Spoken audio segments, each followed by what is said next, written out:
పాలమూరు రంగారెడ్డి ఎత్తిపోతలకి ఏ పేరు లేదు. పాలమూరు రంగారెడ్డి ఎత్తిపోతలు ఉంచుకుంటూనే జైపాల్ రెడ్డి గారి పేరు పెట్టడం జరిగింది. దానికి ఎలాంటి వేరే పేరు లేదు.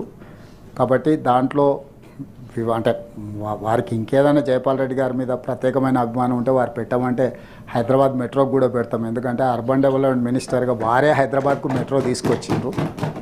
సో ఆ మెట్రోకి కూడా జైపాల్ రెడ్డి గారి పేరు పెట్టినా తప్పులేదు. దక్షిణాది రాష్ట్రాల నుంచి ఏకైక ఉత్తమ పార్లమెంటేరియన్. తెలంగాణ బిల్లు పాస్ అయినప్పుడు పార్లమెంటు తలుపులు మూసిండ్రని, చర్చ లేకుండా ఆమోదింపజేసిండ్రని, లైవ్ కట్ చేసి తెలంగాణ బిల్లు ఆమోదించిండ్రని, ఇన్ని చర్చలకు అన్నిటికీ సూత్రధారి పాత్రధారి జైపాల్ రెడ్డి గారు. పివి నరసింహారావు గారి తర్వాత ఆ స్థాయిలో గౌరవింపబడే వ్యక్తి తెలంగాణ ప్రాంతం నుంచి జైపాల్ రెడ్డి గారు. I'm happy for that. ఆయన పేరు పెట్టడం అనేది సహేతుకం. పాలమూరు జిల్లాలో ఉన్న పాలమూరు రంగారెడ్డి ఎత్తిపోతులకి